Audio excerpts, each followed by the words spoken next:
Study with Babel Sir, motivated by MS Chowdhury.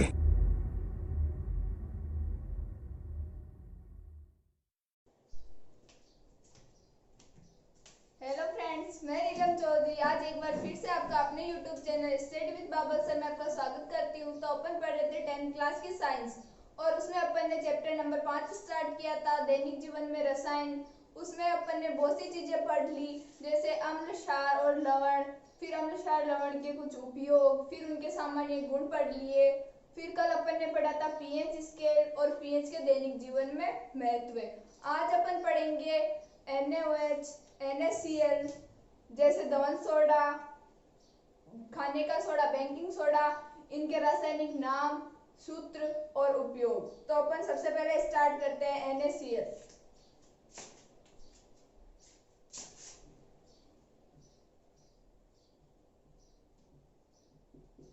इसमें अपन सबसे पहले देखेंगे इसका रासायनिक नाम।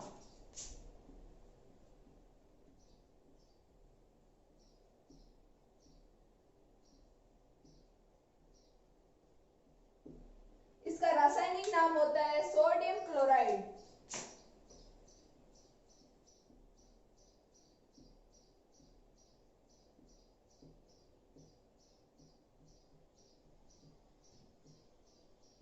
फिर अपन देखेंगे इसका सामान्य नाम।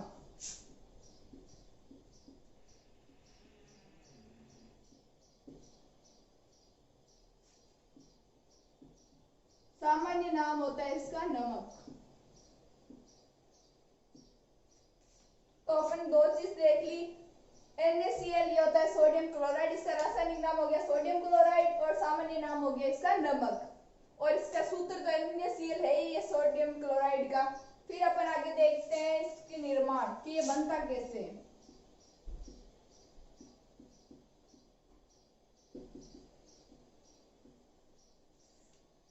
तो जब परबल क्षार और परबल अम्ल की क्रिया एक साथ करवाते हैं तो NaCl लवण का निर्माण होता है।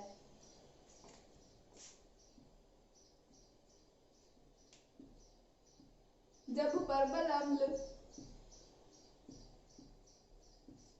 व परबल क्षार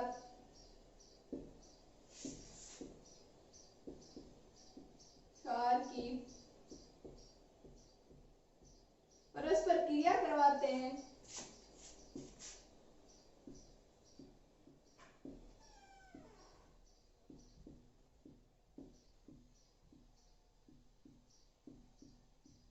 तो NaCl का निर्माण होता है, जो कि लवण।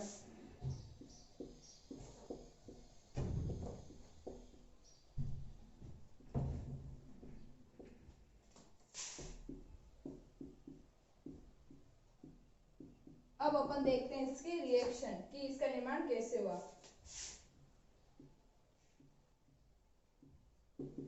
तो परबल क्षार अपन ने ले लिया HCl, हाइड्रोक्लोरिक अम्ल, परबल अम्ल, और अपन ने ले लिया परबल क्षार NaOH, सोडियम हाइड्रोक्साइड।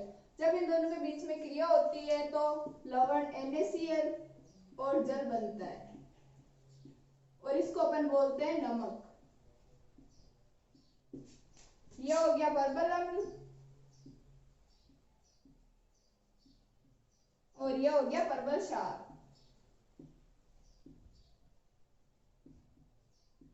तो यही अपन ने ऊपर लिखा है कि जब परबल अम्ल व परबल क्षार की परस्पर क्रिया करवाते हैं तो NaCl लवण का निर्माण होता है। तो परबल अम्ल अपन ने ले लिया हाइड्रोक्लोरिक अम्ल और परबल क्षार अपन ने ले लिया NaOH, सोडियम हाइड्रोक्साइड। जब इन दोनों के बीच में क्रिया होती है तो NaCl नमक का निर्माण होता है और जल बनता है। एक और विधि है जिससे अपन नमक का और निर्माण कर सकते हैं। पहले आप इसको नोट डाउन कर लीजिए, दूसरी विधि मैं आपको आगे बताती हूँ।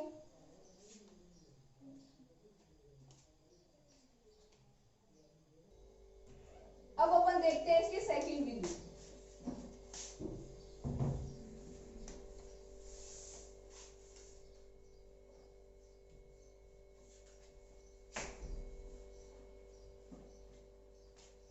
सेकंड विधि इसकी ये है कि नमक को वाष्पन विधि द्वारा भी प्राप्त किया जाता है। वाष्पन विधि में क्या होता है, समुद्री जल को सुखाया जाता है, उसके बाद उससे नमक बनाया जाता है।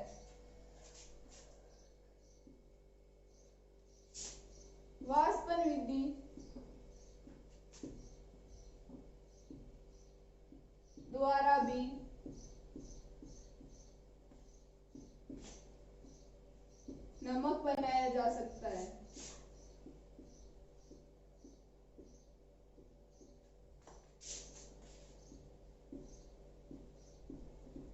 इस विधि में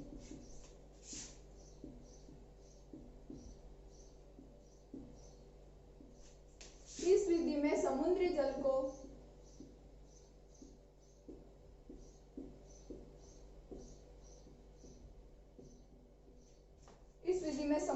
को सुखाकर नमक बनाते हैं।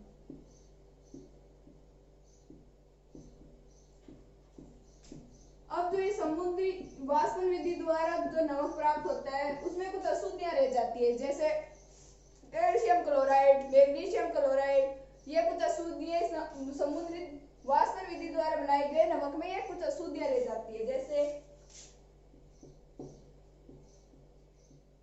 इस विधि द्वारा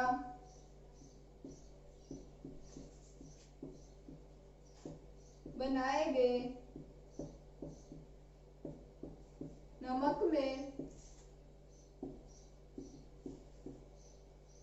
कुछ अशुद्धियां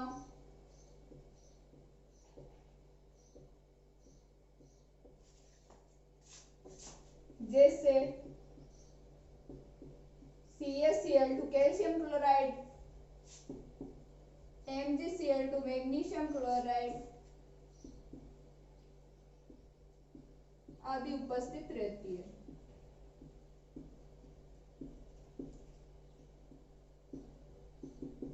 अब अपन आगे देखते हैं कि अपन इन अशुद्धियों को दूर करके साफ नमक कैसे प्राप्त कर सकते हैं। तो इस विधि में साफ नमक प्राप्त करने के लिए अपन संतृप्त नमक का संतृप्त विलयन होता है, जिसको बड़ी बड़ी टंकियों में भरा जाता है और फिर उसके बाद उसमें हाइड्रोक्लोरिक अम्ल उसमें प्रवाहित करते हैं तो शुद्ध नमक प्राप्त होता है।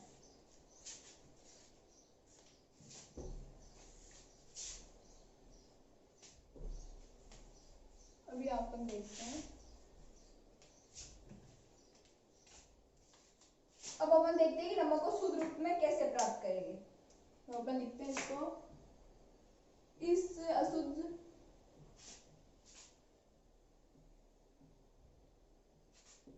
अशुद्ध नमक को शुद्ध रूप में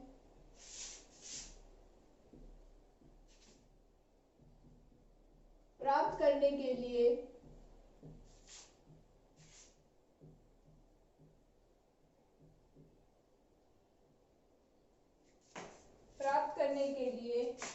अशुद्ध नमक को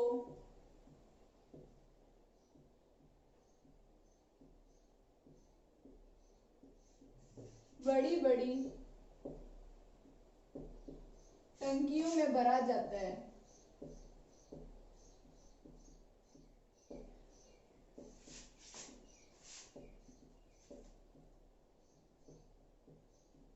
तथा फिर उसके बाद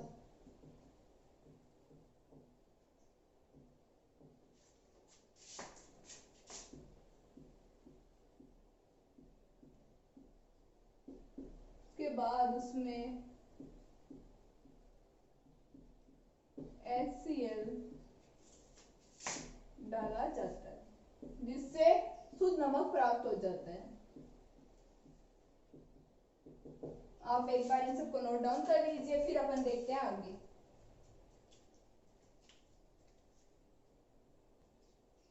अब अपन आगे देखते हैं NaCl के कुछ गुण।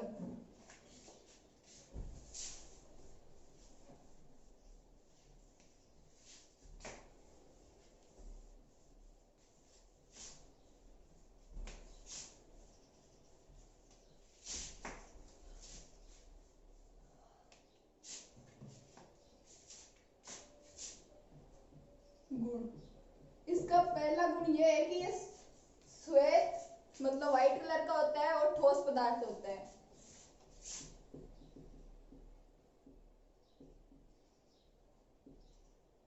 ये श्वेत व ठोस पदार्थ है। फिर इसका सेकंड पॉइंट आता है इसका गलनांक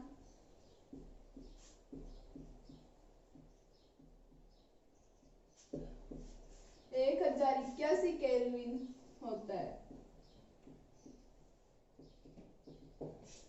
इसका मतलब ये हुआ कि ये पहले अपन ने देखा कि ये ठोस अवस्था में है, तो अपन इसको ताप बढ़ाते जाएंगे। जब ये 1081 केल्विन ताप हो जाएगा तो इस ताप पे ये पिघलना स्टार्ट कर देगा। फिर अपन देखते हैं तीसरा पॉइंट,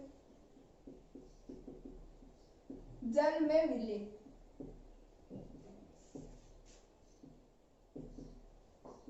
और ये अपन सब जानते हैं कि अगर अपन नमक को जल में डालते हैं तो उसमें पूरी तरह घुल जाता है। फिर अपन वो देखते हैं फोर्थ पॉइंट। तो फोर्थ पॉइंट इसका ये होता है कि ये जल में आयनित हो जाता है, मतलब टुकड़ों में टूट जाता है।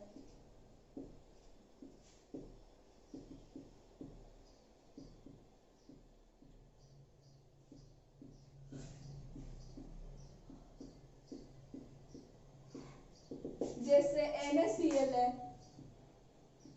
तो ये जलीय विलयन में Na+ और Cl- दो टुकड़ों में टूट जाता है। NaCl ले लिया अपन ने एक, बस इसका मतलब हो गया जलीय विलयन। अब अपन आगे देखते हैं इसके उपयोग कि NaCl के क्या क्या उपयोग है।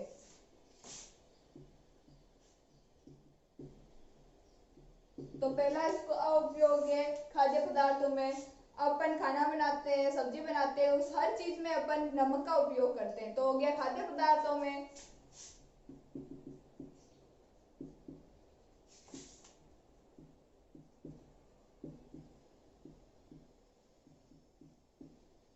फर्स्ट पॉइंट हो गया इसका खाद्य पदार्थों में। सेकंड पॉइंट हो गया इसका परिरक्षण में।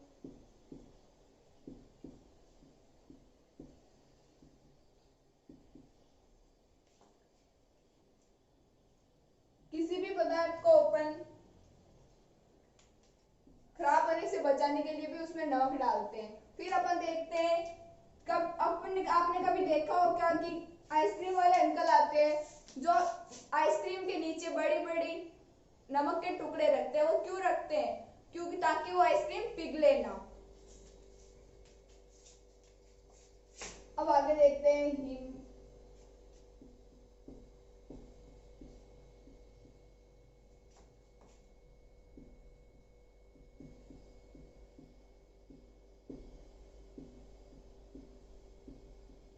हिमीकरण मिश्रण बनाने में, खाद्य पदार्थों में, परिरक्षण में और हिमीकरण मिश्रण बनाने में। फिर अपन आगे देखते हैं कि और NaCl का अपन कहाँ उपयोग कर सकते हैं।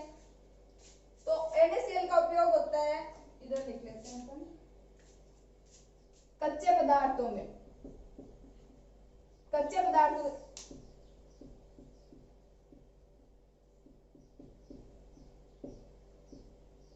पदार्थों के निर्माण में।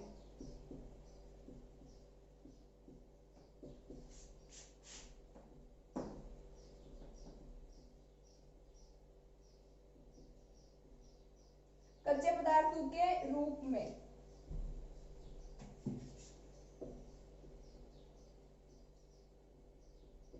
जैसे NaOH हो गया, सोडियम हाइड्रोक्साइड, CaOCl2 हो गया आदि। ये हो गए।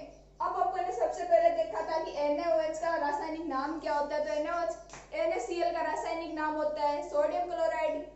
फिर अपन ने देखा कि इसको सामान्य नाम क्या होता है। तो सामान्य नाम होता है इसका नमक। फिर अपन इसके बनाने की विधि देखी थी कि बनाने की विधि में अपन किस किस का उपयोग करके इसको बनाते हैं। तो परबल अम्ल और परबल क्षार को मिलाने से NaCl बनता है। फिर अपन ने देखे इसके गुण कि ये श्वेत व ठोस है, इसका गलनांक 1081 केल्विन होता है, जल में विलय होता है, जल में आयनित हो जाता है। NaCl को जब जलीय विलय में डालते हैं तो ये Na+ और Cl- दो टुकड़ों में टूट जाता है। फिर अपन ने देखे इसके कुछ उपयोग खाद्य पदार्थों में, परिरक्षण में, हिमीकरण मिश्रण बनाने में। NaCl का उपयोग कच्चे पदार्थों के रूप में जैसे NaOH, CaCl2 आदि में भी होता है। अब अपन देखेंगे NaOH के उपयोग।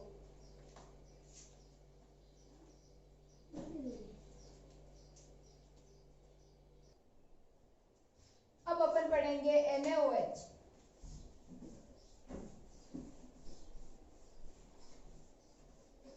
NaOH को अपन बोलते हैं सोडियम हाइड्रोक्साइड और इसका सामान्य नाम होता है कास्टिक सोडा।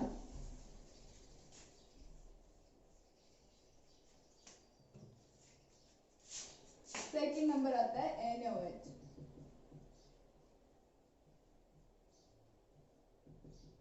इसका फर्स्ट पॉइंट इसका रासायनिक नाम।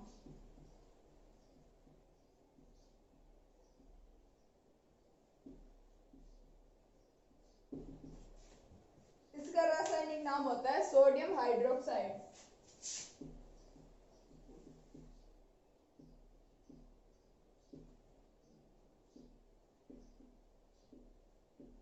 Sodium hydroxide. अब अपन देखते हैं इसका सामान्य नाम।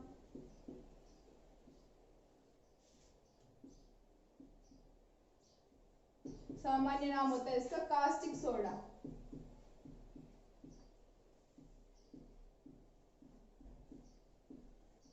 फिर अपन इसके देखते हैं बनाने की विधि कि इसको कैसे बनाते हैं।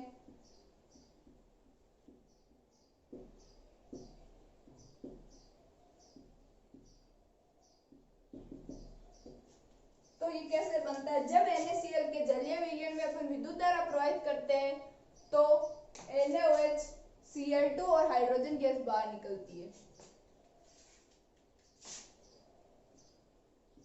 जब NaCl के जलीय विलयन में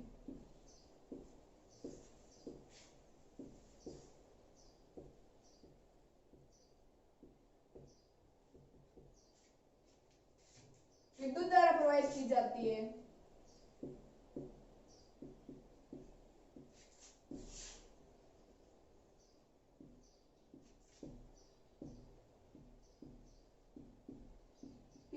तो NaOH, सोडियम हाइड्रोक्साइड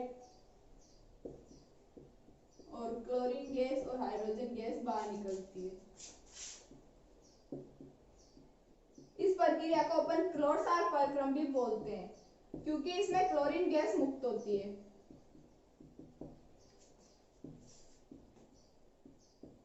इस प्रक्रम को क्लोरसार प्रक्रम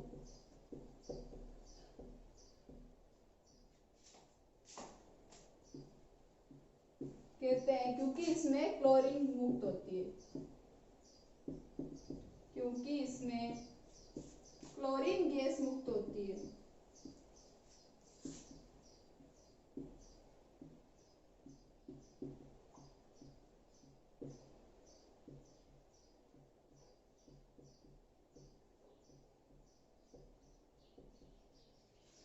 अब अपन देखते हैं इसके रिएक्शन। तो ये हो गया NaCl का जलीय विलयन। जब इसमें विद्युत धारा प्रवाहित करते हैं तो NaOH, sodium hydroxide, H2 gas और Cl2 गैस बाहर निकलती है। जब NaCl के जलीय विलयन में विद्युत धारा प्रवाहित की जाती है तो NaOH, sodium hydroxide, Cl2, chlorine gas और हाइड्रोजन गैस बाहर निकलती है। इस प्रक्रम को क्लोरसार प्रक्रम भी कहते हैं क्योंकि इसमें क्लोरीन गैस मुक्त होती है। फिर अपन ने देखा कि ये NaCl का जलीय विलयन हो गया। इसमें जो विद्युत धारा प्रवाहित की तो ये सोडियम हाइड्रोक्साइड, क्लोरीन गैस और हाइड्रोजन गैस बाहर निकलती है। इस प्रक्रम में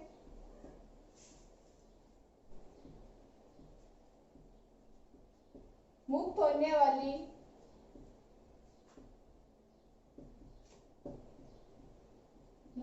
वाली क्लोरीन गैस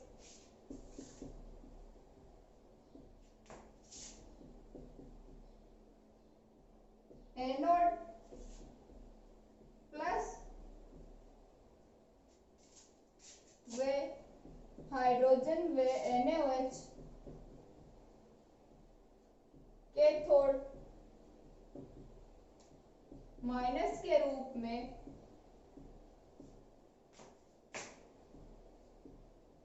होते हैं।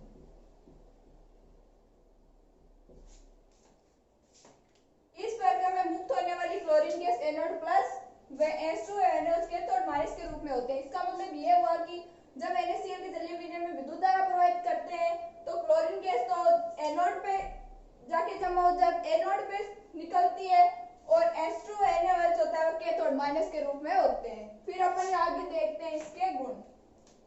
आप पहले इसको नोट डाउन कर लीजिए।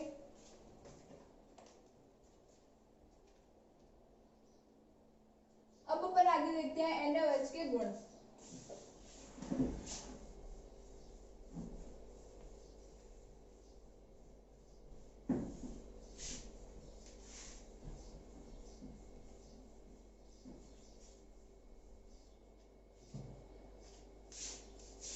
तो इसका फर्स्ट पॉइंट आता है इसमें कि यह है ठोस, चिकना व श्वेत पदार्थ।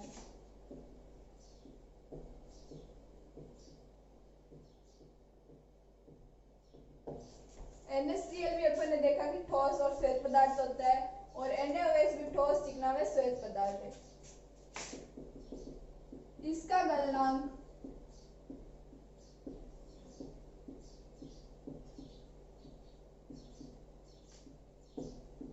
591 केल्विन होता है और उसका गलनांक 1081 केल्विन था।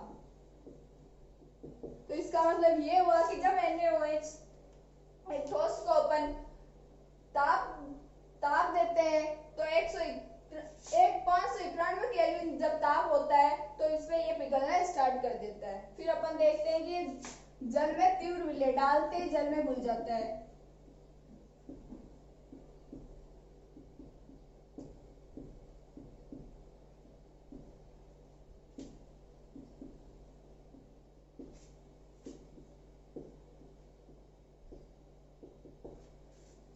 फिर चौथा पॉइंट अपन इसका ये देखते हैं कि ये भी जल में आयनित हो जाता है।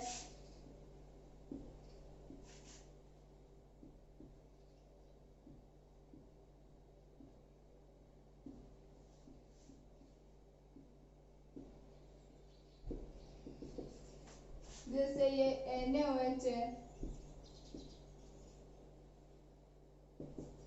तो ये हो जाएगा Na+ और ये हो गया OH-। फिर अपन इसका पांचवा पॉइंट देखते हैं कि इसको अपने नग्न आंखों से नहीं देख सकते, मतलब ये अत्यंत सूक्ष्म होता है, इसको अपन सूक्ष्मदर्शी के बिना नहीं देख सकते। ये है क्रिस्टल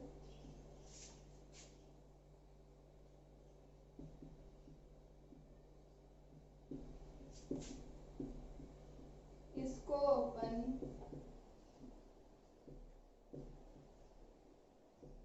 नग्न आंखों से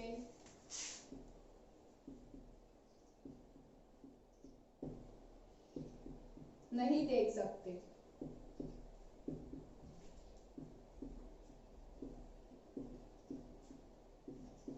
अब अपन आगे देखेंगे इसके उपयोग। पहले आप ये नोट डाउन कर लीजिए।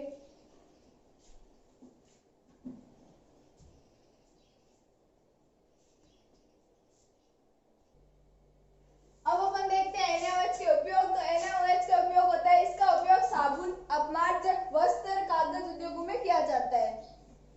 फिर बॉक्साइट के धातुकर्म में, पेट्रोलियम का शुद्धिकरण करने में, वसा तथा तेल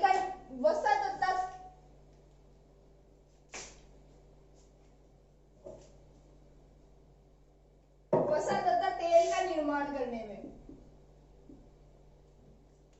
फिर अपन आगे बढ़ते हैं विरंजक चूर्ण। तो इसका रासायनिक नाम होता है कैल्शियम ऑक्सीक्लोराइड और इसका सामान्य नाम अपन बोलते हैं इसको ब्लीचिंग पाउडर। अब अपन देखते हैं इसकी निर्माण प्रक्रिया। तो ये कैसे बनता है? जब चूने के पानी में क्लोरीन गैस प्रवाहित की जाती है तो विरंजक चूर्ण का निर्माण होता है।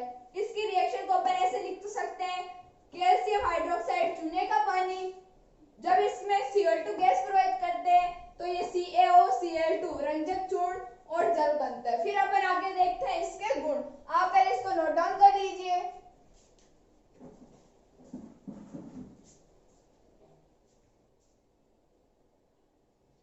अब अपन आगे देखते हैं CaOCl2 विरंजक चूर्ण के गुण।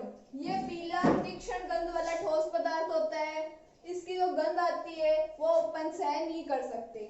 ये ठंडे जल में विलीय होता है। अब अपन ने पहले देखा था NaCl और NaOH, वो भी जल में विलीय होते हैं, पर उसमें कोई कंडीशन नहीं थी कि जल ठंडा होना चाहिए या गर्म होना चाहिए, पर इसमें ये ठंडे जल में ही विलीय होता है। फिर ये वायु से क्रिया करके क्लोरीन गैस उत्पन्न करता है। ये तनु अम्लों से क्रिया करके भी क्लोरीन गैस उत्पन्न करता है। जैसे ये विरंजक चूर्ण ले लिया, फिर ये अपन ने तनु अम्ल ले लिया, हाइड्रोक्लोरिक अम्ल, तो ये तनु अम्लों से क्रिया करके क्लोरीन गैस उत्पन्न करता है, तो यह होगी क्लोरीन गैस, या क्लोरीन गैस बाहर निकलती। फिर अपन ने देखा कि उत्पन्न गैस क्लोरीन जल से क्रिया करके नवजात ऑक्सीजन बनाती है, तो यह होगी क्लोरीन। फिर ये जल से क्रिया करवाते हैं तो हाइड्रोक्लोरिक अम्ल और ये नवजात ऑक्सीजन बनती है। फिर अपन देखते हैं कि जो ये नवजात ऑक्सीजन बनती है ये विरंजन का कार्य करती है। अब आप पहले इसको नोट डाउन कर लीजिए, फिर अपन देखते हैं इसके उपयोग। अब अपन देखते हैं CaOCl2 के उपयोग। तो इसका पहला उपयोग होता है कपड़ों के विरंजन में, पेयजल के शुद्धिकरण में, रोगाणुनाशक के निर्माण में, जैसे अपन रोग मारने की जो दवाइयां बनाते हैं उसके निर्माण में भी CaOCl2 का निर्माण होता है। ऑक्सीकारक के रूप में भी CaOCl2 का उपयोग होता है। फिर अपन देखते हैं बेकिंग सोडा। तो बेकिंग सोडे का सामान्य रासायनिक नाम होता है सोडियम हाइड्रोजन कार्बोनेट, या अपन इसको सोडियम बाइकार्बोनेट भी बोल सकते हैं। Sodium bicarbonate.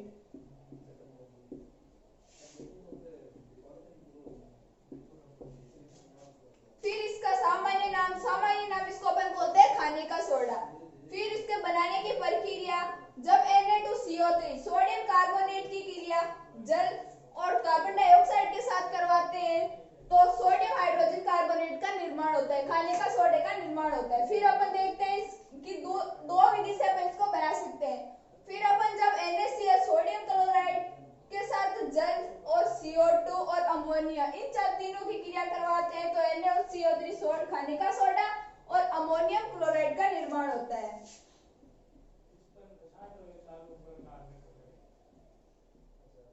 Ammonium chloride. अब आप आगे देखते हैं अपन बेकिंग सोडा के गुण।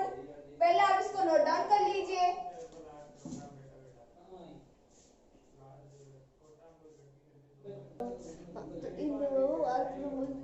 अब अपन देखते हैं बेकिंग सोडा के गुण। ये सफेद क्रिस्टलीय ठोस होता है और ये तो अधिकतर में घरों में भी मिल जाता है। ये जल में अल्प विलीय होता है, ये जल में पूरी तरह से विलीय नहीं हो पाता है, कुछ कण इसके जल में रह जाते हैं। फिर अपन देखते हैं इसका जलीय विलीय क्षारीय प्रकृति का होता है। बेकिंग सोडे को गर्म करने पर CO2 gas, carbon dioxide gas उत्पन्न होती है। ये हो गया बेकिंग सोडा। जब अपन इसको गर्म करते हैं तो Na2CO3 सोडियम कार्बोनेट जल और ये CO2 गैस बाहर निकलती है। फिर अपन देखते हैं इसके कुछ, पहले अपन इससे पहले एक नोट देख लेते हैं कि जब अपन खाद्य पदार्थों में NaCO3 खाने का सोडा मिलाकर उनको गर्म करते हैं तो CO2 गैस बाहर निकलती है, बुलबुलों के रूप में CO2 गैस बाहर निकलती है, जिससे भोजन हल्का हो जाता है और उसमें कुछ छेद हो जाते हैं। छेद तो क्योंकि CO2 गैस बाहर निकलती है तो गैस बाहर निकलती है, तो जिसके कारण उसमें छेद हो जाते हैं। फिर अपन देखते हैं इसके उपयोग, भोजन को शीघ्रता से पकाने में। अगर अपन को खाना जल्दी बनाना है तो उसमें आप NaCO3 सोडियम बेकिंग सोडा डाल सकते हो, पेट की अम्लता को दूर करने में। कल अपन ने देखा था कि जब पेट में अम्ल की मात्रा ज्यादा हो जाती है तो पेट में अम्लता बढ़ जाती है, तो यहाँ अम्ल की मात्रा ज्यादा हो रही है। और अपन ने पहले यहाँ देख लिया था कि इसका जलीय विलयन क्षारीय प्रकृति का होता है, तो पेट की अम्लता को दूर करने में ये अम्ल हो गया और ये क्षार का उपयोग करेंगे तो ये एक दूसरे के प्रभाव को नष्ट कर देंगे, जिससे पेट की अम्लता दूर हो जाएगी। फिर अपन देखते हैं अग्निशामन यंत्रों में। अग्निशामक यंत्रों में भी बेकिंग सोडे का निर्माण होता है। सोडा वाटर तथा सोडा युक्त पेय, शीतल पेय बनाने में, जैसे अपन लाते हैं थम्स अप, कोको कोला, उन सभी में भी NaCO3 का उपयोग होता है। अब अपन देखते हैं आगे।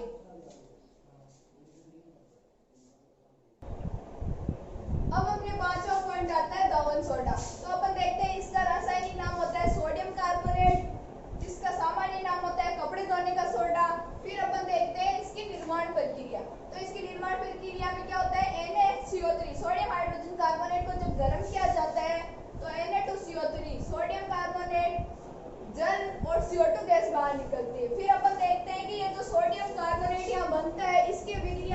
जल के 10 अणु के साथ करवाते हैं। तो ये जब जल के 10 अणु के साथ क्रिया करता है तो Na2CO3.NH2O दोनों के सोडे का निर्माण होता है। फिर अपन देखते हैं इसका गुण। तो ये सफेद क्रिस्टलीय ठोस होता है, ये जल में विलय होता है, ये जल में डालते ही पूरी तरह से घुल जाता है। फिर अपन देखते हैं इसका जलीय विलयन क्षारीय होता है, इसका जलीय विलयन भी क्षारीय होता है जो लाल लिटरस पदार्थ को नीला कर देता है। फिर अपन देखते हैं कि दावन सोडे को गर्म करने पर ये क्रिस्टलीय जल त्याग कर सोडा एस बनाते हैं। सबसे पहले अपन देखते हैं कि क्रिस्टलन जल, ये अपन पहले पढ़ चुके हैं। किसी लवण में उपस्थित जल के एक सूत्र किसी लवण के जलीय विलयन में उपस्थित जल के एक क्रिस्टल जल, ये अपन ने पहले पढ़ा था कि किसी लवण के एक सूत्र इकाई में उपस्थित जल के अणु की संख्या, उसको अपन क्या बोलते हैं, क्रिस्टलन जल। फिर क्रिस्टलन जल त्याग कर सोडा एस बनाता है। अब अपन ने ये देखा कि ये दोनों का सोडे का रासायनिक सूत्र, जब इसको गर्म किया जाता है तो ये जल के 10 अणु त्याग देता है और सिर्फ सोडा एस बनाता है। एक बार मैं आपको क्रिस्टलन जल फिर से बता देती हूँ। किसी लवण के एक सूत्र इकाई में उपस्थित जल के अणु की संख्या को अपन बोलते हैं क्रिस्टलन जल। ये अपन पहले पढ़ चुके हैं। अब अपन आगे देखते हैं दावन सोडे के कुछ उपयोग। पहले आप इसको नोट डाउन कर लीजिए। अब अपन देखते हैं दावन सोडे के उपयोग। धुलाई में, सफाई कार्यों में, बोरेक्स के निर्माण में, अपमार्जक के रूप में, जल की स्थायी कठोरता को दूर करने में। अब अपना आता है 6वां पॉइंट, प्लास्टर ऑफ पेरिस, जिसको अपन बोलते हैं पीओपी। रासायनिक सूत्र होता है इसका CaSO4.12H2O। फिर इसका रासायनिक नाम कैल्शियम सल्फेट अर्धहाइड्रेट। अपन इसको अर्धहाइड्रेट इसलिए बोलते हैं क्योंकि इसमें जल का आधा अणु जुड़ा हुआ रहता है। फिर अपन आगे देखते हैं इसका सामान्य नाम तो पीओपी बनाने। अब अपन पहले ये देखते हैं कि प्लास्टर ऑफ पेरिस को पीओपी क्यों बोला जाता है। तो सर्वप्रथम प्लास्टर ऑफ पेरिस का निर्माण फ्रांस की राजधानी पेरिस में जिप्सम को गर्म करके किया गया था, इसलिए इसको अपन पीओपी बोलते हैं। फिर अपन देखते हैं पीओपी बनाने की विधियां। प्लास्टर ऑफ पेरिस बनाने की विधि, जब जिप्सम को 373 केल्विन ताप पर गर्म किया जाता है तो ये जल के 1.5 अणु त्याग कर प्लास्टर ऑफ पेरिस बनाता है। ये हो गया प्लास्टर ऑफ पेरिस और ये हो गया जल के 1.5 अणु और ये हो गया जिप्सम। अब अपन आगे देखते हैं इसके गुण। पहले आप इनको नोट डाउन कर लीजिए। तो इसका पहला गुण ये है कि ये सफेद चिकना व ठोस होता है। ये प्लास्टर ऑफ पेरिस जल से क्रिया करके कठोर पदार्थ जिप्सम 15 से 20 मिनट में बना रहता है, इसलिए अपन इसको अर्धरोधी बर्तनों में रखते हैं जिससे इसके जल संपर्क में नहीं आता और ये जिप्सम नहीं बना पाता। तो ये देखते हैं CaSO4.12H2O, जब ये जल के संपर्क में आता है तो कठोर पदार्थ जिप्सम बना लेता है। फिर अपन आगे देखते हैं इसके उपयोग कि प्लास्टर ऑफ पेरिस के क्या क्या उपयोग है। तो इसका पहला उपयोग हो गया टूटी हुई हड्डियों को जोड़ने में, भवन निर्माण में, सजावटी सामान बनाने में, फर्श या सतह को चिकना बनाने में। तो फ्रेंड्स, आज अपन ने पढ़ा NaCl, NaOH, खाने का सोडा, धोने का सोडा और प्लास्टर ऑफ पेरिस के उपयोग, रासायनिक सूत्र, सामान्य सूत्र, इनके बनाने की विधि, इनके उपयोग,